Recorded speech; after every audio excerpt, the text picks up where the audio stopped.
శృతిస్మృతిపురాణానామాలయం కరుణాలయం నమామి భగవత్పాద శంకరం లోకశంకరం. అజ్ఞానాం జాహ్నవీతీర్థం విద్యాతీర్థం వివేకినాం సర్వేషాం సుఖదం తీర్థం భారతీతీర్థమాశ్రయే.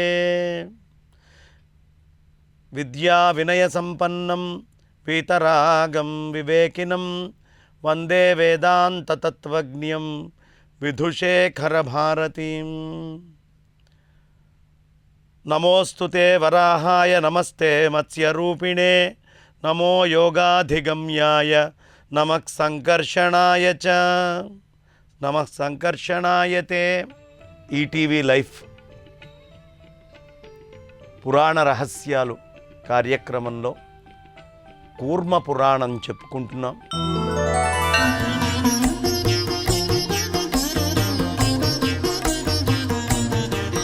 కూర్మ పురాణంలో వరాహ రూపము స్వామి ఎలా ధరించారు, ఆ మొత్తం నీళ్లలోంచి నారాయణ స్వరూపం ఎలా వచ్చింది, నారాయణ స్వరూపము రసాతలంలోకి వెళ్ళి భూమిని ఎలా లేపుకొని బయటికి తీసుకొని వచ్చింది, ఆ వచ్చినటువంటి దాంట్లో మళ్ళీ ఆ స్వామి ఏ విధంగా పునః సృష్టి చేయబోతున్నారు, ఆ రూపాన్ని చూసినప్పుడు మహర్షులందరూ ఆ స్వామిని ఎలా కొలిచారు అనే విషయాన్ని చెప్పుకున్నాం. ఆయన యొక్క ఆ రూప లావణ్యాన్ని, ఆ మాహాత్మ్యాన్ని, ఆ అందచందాలని, ఆ గొప్పతనాన్ని, అందులో ఉన్నటువంటి తత్వాలని అన్నిటినీ కూడా మనం చెప్పుకుంటూ ఆయనను నమస్కారం చేసుకునే విధానాన్ని చెప్పుకున్నాం. ఆయన నువ్వే వరాహ రూపం, నువ్వే మత్స్యరూప స్వామివి అని యోగం ద్వారా తెలియబడే నీకు నమస్కారమో సంకర్షణ అని నమస్కారం చేసుకున్నారు. వెంటనే సమస్త్రిమూర్తయే తుభ్యం త్రిధామ్నే దివ్య తేజసే నమః సిద్ధాయ పూజ్యాయ గుణత్రయ విభావినే. నాయనా, నువ్వు త్రిమూర్తి స్వరూపుడివి. బ్రహ్మదేవుడు, విష్ణువు, శివుడు, ఈ ముగ్గురు నీ స్వరూపమే, నీకంటే భేదమేం లేదు. కొంతమంది బ్రహ్మదేవుడు ఎక్కువండి, విష్ణుమూర్తి ఎక్కువండి, లేదు శివుడు ఎక్కువండి అని కొట్టుకుంటారు. కానీ ఈ మూడు రూపాలు ఆ వరాహ రూపమేనయ్యా, ఈ ముగ్గురు ఎక్కడో బయట లేరు, ఇందులోనే ఉన్నారు అంటూ ఆ త్రిమూర్తి స్వరూపుడిగా మూడు స్థానాలు కలిగినటువంటి దివ్య తేజస్వరూపుడివైనటువంటి నీకు నమస్కారం. మూడు గుణాల ప్రవర్తకుడివి నువ్వే. ఏమిటా మూడు గుణాలు అంటే సత్వ రజ తమో గుణాలు. సత్వరజస్తమో గుణాలు మూడిటికి మూలమైనటువంటి వాడివి నువ్వే నాయన. కాబట్టి నువ్వు ఈ మూడు గుణాలని కూడా ప్రవర్తనం చేసేవాడివి నువ్వే. సిద్ధుడవు, పూజ్యుడవు. నీకు ఇంకా కొత్తగా సాధించాల్సిందేం లేదు, అన్నీ నీలోనే సిద్ధించి ఉన్నాయి. మనలాంటి వాళ్ళం ఏదైనా సాధించడం కోసం తపస్సు చేయాలేమో కానీ ఆయన సిద్ధుడు కాబట్టి ఆయన యందే అన్నీ ఉన్నాయి. కాబట్టి పూజ్యుడివైనటువంటి నీకు నేను నమస్కారం చేస్తున్నాను ఓ అని చెప్పి, ఎలా ఉందయ్యా స్వామి యొక్క వర్ణము రూపము అంటే సూర్యుడి వర్ణం లాంటి వర్ణం గలవాడా. అచ్చం సూర్యుడు ఎలా ప్రకాశస్వరూపంగా తేజస్సుతోటి వెలిగిపోతూ ఉన్నాడో అలాంటి తేజస్వరూపుడివైనటువంటి నీకు ఒక నమస్కారమయ్యా. పద్మయోనివైనటువంటి నీకు నమస్కారము. మూర్త అమూర్త రూపుడైనటువంటి మాధవుడికి నేను అనేకమైనటువంటి నమస్కారాలు. మూర్తము అంటే కనిపించేటటువంటిది, అమూర్తము కనిపించకుండా ఉండేటటువంటిది. మూర్తి అంటే మనకి అదిగోండి ఆ మూర్తిలో చూడండి దేవుడున్నాడు అంటారు. ఆ ఉన్నటువంటి దేవుడు ఎలా ఉన్నాడయ్యా? కనిపించకుండా ఉన్నాడు. వాడు అంతటా ఉన్నాడు. మూర్తములో అమూర్తమై ఉన్నాడు, అమూర్తములో మూర్తమై ఉన్నాడు. కాబట్టి మూర్తామూర్త స్వరూపమయ్యి ఆయన ఉన్నాడు. ఆ ఆయన అమూర్త స్వరూపంగా మూర్తిలో ఉన్నాడు కాబట్టే ఇక్కడ వెంకటేశ్వర స్వామి గుడి ఉంటుంది, తిరుమలలో వెంకటేశ్వర స్వామి గుడి ఉంటుంది, అమెరికాలో కూడా ఉంటుంది, ఇంకెళ్ళి చంద్రమండలంలో కట్టినా అక్కడ ఉంటుంది. కారణం ఆయన అమూర్త స్వరూపంగా అంతటా ఉన్నాడు. నువ్వు అంతటా అమూర్త స్వరూపాన్ని చూడకుండా ఒక మూర్తిని పెడితే ఆ అమూర్తమే ఈ మూర్తములో మనకి గోచరిస్తూ ఉంది. కాబట్టి నీ వల్లే ఈ మొత్తం సంపూర్ణమైనటువంటి సృష్టి అంతా కూడా జరిగింది. ఈ జరిగినటువంటి సృష్టి మొత్తం నీలోనే విలీనమవుతుంది. ఈ సంపూర్ణమైనటువంటి జగత్తుని పాలించి రక్షించేటటువంటి వాడివి కూడా నువ్వే. ఎలా అండి ఇది అంటే, సాలీడు పురుగు ఉంది. సాలీడు పురుగులో నుంచే ఒక ద్రవ రూపంగా వచ్చి సాలీడు గూడు అవుతుంది. ఆ గూడు ఏమాత్రం చెదిరిపోకుండా, మనం ఎవరైనా వేలు పెడితే అది ముడుచుకుపోయి తెగిపోతుంది. లేదు వేగంగా వచ్చి ఒక పురుగు ఏదైనా దాని మీద పడ్డా ఆ దారం తెగిపోతుంది. కానీ సాలీడు పురుగు ఏమాత్రం పాడవకుండా రక్షిస్తూ దాని మీదే తిరుగుతూ ఉంటుంది. అలాగే ఈ నీలో నుంచే సృష్టి కనిపిస్తోంది. ఈ సృష్టి అంతా సంచరిస్తూ కూడా నువ్వు ఏమాత్రం దీన్ని పాడు కానివ్వకుండా అంతటా వ్యాపించి నీ స్వరూపమే ఇచ్చావయ్యా. మళ్ళీ ఎక్కడ లయమవుతోంది ఇది? సాలీడు పురుగే ఆ మొత్తం అంతా కూడా దారాన్ని లోపలికి తీసేసుకుంటుంది. అలాగే నీలోనే లయమవుతోందయ్యా. ఈ సృష్టి మొత్తము నీలోంచి బయటికి వస్తోంది, నీ ద్వారానే ప్రకటితమవుతోంది, మళ్ళీ నీ లోపలకే అది చేరిపోతోంది. కాబట్టి ఈ సృష్టి స్థితి లయాలు మూడిటిని చేసేటటువంటి అని చెప్పి సనకాది మహర్షులందరూ కూడా చాలా విశేషంగా ఆ వరాహ రూపాన్ని స్తుతించారు. అనేక రూపాలైనటువంటి స్తోత్రాలు చేశాడు. ఈశ్వరుడైనటువంటి భగవంతుడైనటువంటి ఆ విష్ణుమూర్తి దయదల్చాడు వాళ్ళందరి మీద. ఆహా సనక సనందాదుల్లారా, బాగుందయ్యా మీ మాట తీరు, మీరు మాట్లాడుతున్నది అని చెప్పి ఆ పృథ్వీపతి అయినటువంటి ప్రజాపతి భూమిని యథాస్థానంలో ముక్కు మీద నుంచి ఎత్తినప్పుడు ఆయనని చూసి సనక సనందాదులు ఇన్ని రకాల స్తుతి చేస్తే ఆనందించి మళ్ళీ భూమిని యథాస్థానంలో ప్రతిష్ఠించాడయ్యా.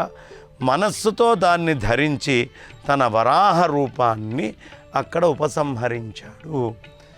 మనస్సుతో దేన్ని ధరించాడు? భూమిని ధరించాడు. అందుకనే భూవరాహస్వామి అంటాం. భూదేవితోటి ఉండేటటువంటి వాడు వరాహస్వామి అని మనం చెప్పుకుంటాం. ఎందుకు చెప్పుకుంటాం? ఈ భూమిని ఉద్ధరించి మనస్సుతో ఆ భూమిని ఆయనే పరిపూర్ణంగా ధరించాడు అని చెప్పి దానిని వరించాడు, ధరించాడు కూడా. అలా ధరించినటువంటి ఆ స్వామి తన యొక్క వరాహ రూపాన్ని ఉపసంహరించాడయ్యా. ఆ గొప్ప జలరాశి అయిన విశాలమైన నౌక వలె ఉండేటటువంటి పృథివీ తన దేహం విశాలంగా ఉన్న కారణం వల్ల నీళ్లల్లో ఎప్పుడూ మునగదు. ఈ భూమి నీళ్లల్లో మునిగే అవకాశము లేకుండా దాదాపుగా దాన్ని పూర్ణంగా ఉద్ధరించి పైన పెట్టారు. మళ్ళీ రాక్షసాదులు ఎవరైనా ఏదైనా వాళ్ళకు ఉండేటువంటి శక్తితో ప్రయోగం చేసినప్పుడు ఆ హిరణ్యాక్షుణ్ణి వధించి భూమిని ఎలా సంరక్షించాడో అలా సంరక్షిస్తాడు స్వామి అని చెప్తూ, ఇక భూమిని ఆ తర్వాత చక్కగా నివాసయోగ్యంగా ఉండేటటువంటి భూమిగా మార్చాడు. అలా సమతలంగా చేసి దాంట్లో అనేక రకాలైనటువంటి పర్వతాలని భూమిపైన వచ్చే విధంగా స్థాపించాడు. సృష్టి కార్యంలో ఆయన మనస్సుని నిలిపాడు. అలా బ్రహ్మదేవుడు సృష్టి కార్యాన్ని చేశాడయ్యా. సామాన్యుడు కాదు ఈ మహానుభావుడైనటువంటి కూర్మరూపుడు అని చెప్పి ఆ కూర్మమూర్తి వీళ్ళ యొక్క అనుగ్రహం మొత్తము చూసి వీళ్ళని అనుగ్రహించడం మొదలుపెట్టాడు. సృష్టిం చింతయతంతస్య కల్పాదిషు యథాపురా అబుద్ధిపూర్వక సర్గ ప్రాదుర్భూతస్తమోమయ. బ్రహ్మదేవుడు సృష్టి విషయంలో బాగా ఆలోచిస్తున్నప్పుడు అబుద్ధిపూర్వకంగానే, అంటే అనుకోకుండానే అంధకార రూపమైన ఆ పూర్వకల్పంలో ఉండేటటువంటి తమోమయమైన సృష్టి జరిగింది. ఆయన సృష్టి చేద్దామని అనుకుండే లోపలకే అంధకార రూపంలో సృష్టి అంతా జరిగిపోవడం మొదలుపెట్టిందట. ఆయనలోంచి వచ్చినటువంటి సృష్టి వల్ల ఆయనకి మోహము, మహామోహము, అదేవిధంగా తమస్సు, తామిశ్రము, అంధతామిశ్రము అనే 5 విధాలైనటువంటి అవిద్య ఆవరించింది. బ్రహ్మ నుంచే అసంకల్పంగా ఇవి బయటికొచ్చి ఇవి మళ్ళీ బ్రహ్మదేవుణ్ణే ఆవరించినాయ్యా. ధ్యానిస్తున్నటువంటి అవిద్య అభిమాని అయినటువంటి ఆ దేవుణ్ణి 5 విధాలైనటువంటి సృష్టి బీజ కుంభాలు అంటే కుండ లోపల ఉండేటటువంటి విత్తనాలు ఎలా ఉంటాయో అలా చేయాలి అని తమస్సుతో ఆవరించబడింది. వెంటనే బయట లోపల ఈ 2 చోట్ల ప్రకాశం లేక శూన్యమైపోయి స్తబ్దమైపోయాడు బ్రహ్మ. అలా స్తబ్దమై సంజ్ఞ లేనటువంటి సగములు ఆయన సృష్టించాడు. అవే పర్వతాలు, వృక్షాలు ఆయన సంజ్ఞ లేకుండా సృష్టించాడు. ఇది ముఖ్య సర్గము అనే పేరుతోటి చెప్పబడ్డది. దీనిని ముఖ్య సృష్టి అంటారంటే భూమిని పదును చేసిన తర్వాత ఈ పర్వతాలైతేనేమిటి, వృక్షాలైతేనేమిటి, ఇవి 2 అక్కడి నుంచి ఆరంభమైనయ్యా. ఇక ప్రభువు యొక్క ముఖ్యమైనటువంటి సృష్టి ఎలాంటిది, దాన్ని విస్తరించడంలో సాధకం కాకపోవడం చూసి ఆయన సృష్టి కోసము మళ్ళీ విచారించాడు. అయ్యో, నేను అనుకున్నటువంటి సృష్టి జరగలేదే, నేను సంకల్పం చేసినంత మాత్రానే ఈ తమస్సు అయితేనేమిటి, తామిశ్రమైతేనేమిటి, అంధతామిశ్రమైతేనేమిటి, ఈ విధంగా మోహము, మహామోహమైతేనేంటి, ఇవన్నీ బయటికి వచ్చినాయే, దీనివల్ల ఈ సృష్టి జరిగింది అని ఆలోచిస్తూ ఇక తిర్యక్ స్తోత్రం అనే పేరు గల పశుపక్ష్యాదుల్ని సృష్టి చేయడం మొదలుపెట్టాడు. ఆయన ఇక మెల్లిగా తిర్యక్ స్తోత్రం అనేటటువంటి పేరుతో పశువుల్ని, పక్షుల్ని సృష్టి చేశాడు. ముందు మనుషులు పుట్టల. ఈ విధంగా ఓ బ్రాహ్మణులారా, ఈ సృష్టికి తిర్యక్ స్తోత్రము అనే పేరు. మనం ఈ సృష్టిని మొత్తాన్ని తిర్యక్ స్తోత్రము అడ్డంగా, అందుకనే ఇవాళ ఉన్నటువంటి మోడర్న్ డే సైన్స్లో nothing is straight in this nature అంటారు. స్ట్రైట్గా ఒక్కటి కూడా మనం చూపించలేం. సృష్టిలో న్యాచురల్గా వచ్చేటటువంటి దాంట్లో ఎక్కడ న్యాచురల్ సృష్టిలో 100% స్ట్రైట్గా ఉండే వస్తువుని చూపించలేం. ఎక్కడో అక్కడ వంకరో, టిల్టో, పక్కకు జరగడమో, ఈ ఎలివేషనో ఏదో ఒకటి కనిపిస్తుంది. ఇది మీరు ఆర్కిటెక్ట్స్ని ఎవరినైనా అడిగినా, లేదు ఎవరినైనా కాస్త సైన్స్లో ఉన్నవాళ్ళని అడిగినా వాళ్ళు చెప్తారు, ఏది పూర్ణ స్ట్రైట్ లేదు. మనం ఏదైనా తీసుకొని ఆకారాన్ని ఇవ్వాలి తప్ప న్యాచురల్ సృష్టిలో స్ట్రైట్ అనేటటువంటిది పూర్తిగా ఏదీ ఉండదు. అందుకే తిర్యక్ స్తోత్రం, శ్రోతము అని చెప్పారు. ఇక పశ్వాదులు ఉత్పథగ్రాహులుగా దారి తప్పి అడ్డంగా నడుస్తాయి. పశువులకేమిటి, 2 కాళ్ళు 2 చేతులు అడ్డంగా నడుస్తూ ఉంటాయి. కాబట్టి ఇవి అడ్డంగా నడిచేటటువంటి ప్రాణుల్ని ఆయన సృష్టి చేశాడు. ఇక అది కూడా సృష్టి విస్తారం కోసం నిష్ప్రయోజనము అని ఆలోచించడం మొదలుపెట్టాడు. ఇక ఊర్ధ్వ స్రోతస్సు సాత్వికమైనటువంటి దేవసర్గము అనే పేరు కలిగింది. ఇప్పటిదాకా ముందు అడ్డమైనటువంటి వాటిని తీసుకొచ్చాడు, చెట్లను తీసుకొచ్చాడు, పశువులు వచ్చినాయి, పక్షులు వచ్చినాయి, అన్నీ కూడా అడ్డంగా ఇలా వెళ్ళేటటువంటివే. ప్రజలకి సుఖప్రీతి అధికంగా ఉండాలి అంటే కొంచెం నిలువుగా ఉండేటటువంటివి అని ఆయన బాగా ఆలోచించి దేవసర్గము, దేవసృష్టి అనేటటువంటి దాన్ని ఎలా చేయాలి అని ఆలోచిస్తూ చక్కగా నిత్య ధ్యానపరాయణుడై ఆ దేవుడికి చక్కగా అనేకమైనటువంటి రూపాలతో అవ్యక్తము నుండి సాధకమయ్యేటటువంటి అర్వాక్ శ్రోతస్సు. అర్వా అంటే కొత్తది, అర్వాక్ శ్రోతస్సు కొత్తదైనటువంటి శ్రోతస్సుని, శక్తిని ఆయన ప్రాదుర్భవింపజేసుకున్నాడు బ్రహ్మదేవుడు ఈ సృష్టి చేయడం కోసం. ఆ ప్రాణులు ప్రకాశ బాహుల్యం కలిగినవాడు, చాలా విశేషమైనటువంటి ప్రకాశంతో ఉండేటటువంటి ప్రాణుల్ని ఆయన సృష్టి చేశారు. కాబట్టి సత్యధ్యానపరాయణుడైనటువంటి ఆ దేవుడికి ఆయన అనేక విధాలైనటువంటి శక్తుల్ని తెచ్చుకొని సత్వగుణ సంపన్నులైనటువంటి మనుష్యుల్ని, మొట్టమొదట మనుషులందరూ ఇంత దుర్మార్గంగా లేరు, సత్వగుణంతో ఉండేవాళ్ళు. మనం ఎవరి దాకానో ఎందుకు, కొంచెం వెనక్కి వెళ్తే మన పూర్వీకులు, కొంచెం మన అమ్మమ్మలు తాతయ్యలు, వాళ్లకు ఉండేటటువంటి ప్రేమ నిష్కల్మషమైనటువంటి ప్రేమ, వాళ్లకున్న బంధుప్రీతి నిష్కల్మషమైనటువంటి బంధుప్రీతి. మరి వాళ్ళ మనకు అది ఉందా? ఆ బంధుప్రీతి వాళ్ళ లేదే. మనకి అంత నిష్కల్మషమైనటువంటి కపటం లేని ప్రేమ లేదే. ఎందుకు అంటే మేము తెలివిగల వాళ్ళము అని చెప్పి రకరకాలైనటువంటి ఆలోచనలతో మన మనస్సుని కపటం చేసుకుంటున్నాం, నాటకాలు చేసుకుంటున్నాం, అనేక విధాలైనటువంటి ఇబ్బందుల్ని మనమే తెచ్చిపెట్టుకుంటున్నామయ్యా. కాబట్టి ఆ మనుష్యులు అసలు పుట్టినప్పుడు సత్వగుణ సంపన్నులే, మెల్లిమెల్లిగా వాళ్ళ లోపలికి ఇవన్నీ రావడం ఆరంభమయ్యాక పాడయ్యారు.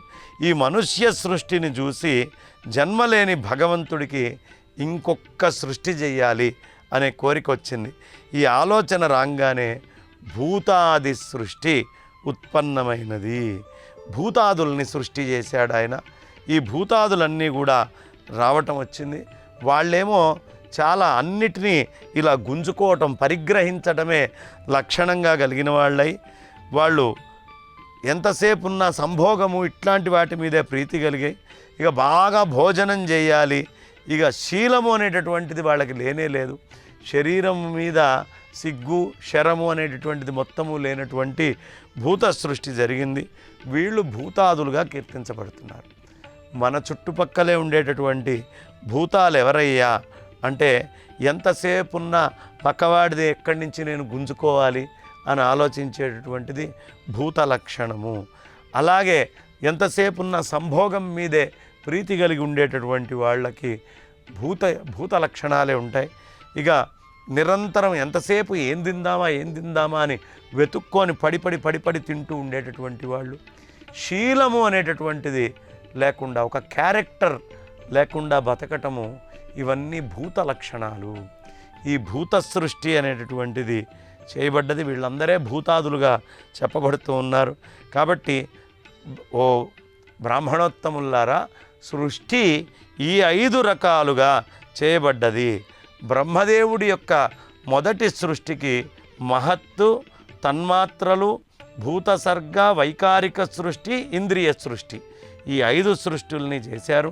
ఈ ప్రకారంగా ఆయన ప్రాకృత సృష్టిని మొత్తం కూడా, బయట కనిపించే సృష్టిని బుద్ధిపూర్వకంగా చేసి, ఇక 4వదైనటువంటి ముఖ్య సర్గంలోకి వెళ్ళాడు. దానినే జడ పదార్థము అన్నారు. జడ పదార్థాలని సృష్టి చేయటం ఆరంభించాడు. ఇక్కడే తిర్యక్ శ్రోత్రము అనే పేరుతోటి చెప్పి తిర్యగ్ యోని 5వ సృష్టి. 5వ సృష్టి తిర్యగ్ యోని. మనము ఇంతకు ముందే చెప్పుకున్నాం. ఈ తిర్యక్ యోని అంటే కాస్త అడ్డమైనటువంటి సృష్టి నుంచి నిలువుగా వచ్చి యోగ్యంగా ఉండేటటువంటి తిర్యక్ సృష్టిని ఆయన చేశాడు. ఆ విధంగా తిర్యగ్ యోనితోటి కూడినటువంటి ఊర్ధ్వస్రోత సృష్టిని స్వామి చేశాడు. తర్వాత ఇక 7వ సృష్టి కోణం ఏదైతే చేశారో అది అర్వాక్స్రోతస్సు. అంటే కొత్తగా ఈ 5 వీటన్నిటిని సృష్టించి ఒక వాక్కు, శ్రోతస్సు అనేటటువంటివి కొత్తగా తెచ్చారు. దీన్ని మానుష సర్గం అన్నారు. అర్వాక్ శ్రోతస్సు అని ఎందుకన్నారు అంటే, మిగతా ప్రాణులకేవి మాట్లాడేటటువంటి శక్తిని ఇవ్వాల. ఈ అర్వాక్ శ్రోతస్సుని మానవులకి ఇవ్వడం జరిగింది. దీనిని మానుష సర్గము అని పిలిచారు. 8వది భూతాది సర్గము, భౌతిక సర్గము. ఇక 9వ సృష్టిని కౌమార సర్గ అన్నారు. ఈ 9 సృష్టులు కూడా ప్రాకృతమని, వైకృతమని 2 రకాలు. అంటే ప్రాకృతము, వైకృతము అని 2 రకాలుగా దీన్ని చెప్తున్నారు. ఓ మునిపుంగవులారా, శ్రద్ధగా వినండి. ఇవన్నీ కూడా ఇంత కూలంకషంగా మనం ఎందుకు చెప్పుకుంటున్నాము అంటే, సాధారణంగా ఏవో కథలు చెప్పుకుంటూ వెళ్ళచ్చు. కథలు చెప్పుకుంటూ వెళ్తే అందరూ చాలా తృప్తిగా వింటారు. అబ్బా ఈ కథ బాగుంది, ఈ కథ బాగుంది అని. కానీ మనం తీసుకుంది పురాణ రహస్యాలు. కథలలో రహస్యాలు తక్కువ ఉంటాయి, రహస్యాలు సిద్ధాంతాలలో ఉంటాయి. ఇవన్నీ సృష్టిని ఎలా చేశాడు భగవంతుడు అనేటటువంటి రహస్యాలు. ఈ రహస్యాల్ని మనం జాగ్రత్తగా వింటే తప్ప తర్వాత సృష్టి ఎలా జరిగింది, ఏం చేశారు అనేది తెలియదు. కాబట్టి సృష్టి రహస్యాన్నంతా కూడా ఈ కూర్మ పురాణంలో చాలా విశేషంగా చెప్పుకుంటూ వచ్చారు. 9 రకాలైనటువంటి సృష్టి ఏమిటి, ఏదేది ఎలా జరిగింది అనేది చెప్పుకుంటూ వచ్చారు. ఇక మొదటివైనటువంటి మహత్సర్గము, భూత సర్గము, ఇంద్రియ సర్గము అనేవి 3 ఈ ప్రస్తుతం ఉన్నటువంటి సృష్టి, ఇవి 3 కూడా బుద్ధిపూర్వకాలుగా వచ్చినాయి. ఇక ముఖ్యమైనటువంటి సృష్టి బుద్ధిపూర్వకాలు. ప్రజాపతి బ్రహ్మ మొట్టమొదట ఆయనతోటి సమానమైనటువంటి వాళ్ళని సృష్టి చేశారు. వాళ్ళే సనక, సనాతన, సనందన, రుభు, సనత్కుమారులు అనేటటువంటి మానవ పుత్రులుగా వీళ్ళందరూ కూడా పుట్టడం జరిగింది. సనక, సనందన, సనాతన, ఋషభ, సనత్కుమారులు ఈ 5 యోగులు పరమ వైరాగ్య సంపన్నులు. ఇక్కడి నుంచి కథలు ఆరంభమవుతాయి. ఓ విప్రులారా, వీళ్ళ మనస్సు ఈశ్వరుడి మీద మాత్రమే ఆసక్తి అయి ఉండేది. అందువల్ల వీళ్ళు సృష్టిని విస్తరణ చేయటంలో, సంతానాన్ని కనడంలో, వివాహం చేసుకోవడంలో వీళ్ళెవరు రాలేదు. కౌమార సృష్టి 5 ఏళ్ల పిల్లలుగానే వీళ్ళు ఉండిపోయేవాళ్ళు. వాళ్ళ బుద్ధిని ఈ సంసారాన్ని సృష్టి చేయడంలోకి తీసుకెళ్ళలేదు. లోక సృష్టిలో ఇక సనకాదుల నిరపేక్షలు అయ్యేటప్పటికీ ప్రజాపతి బ్రహ్మ పరమేష్ఠి నారాయణుణ్ణి మాయ ద్వారా తత్కాలంలో చక్కగా మోహితుడయ్యాడు. ఆ మోహస్వరూపాన్ని ఎలా తీసుకొచ్చాడు, ఏం చేశాడు, ఇవన్నీ కూడా తర్వాత చెప్పుకునేటువంటి విషయంలో చెప్పుకుందాం అని చెప్తూ ఈ రోజుకి నా వాణికి విరామాన్ని ఇస్తున్నాను. స్వస్తి. ఈ కార్యక్రమాన్ని తిరిగి చూడాలనుకుంటే www.youtube.com/@ETV Life Spiritual లో చూడవచ్చు.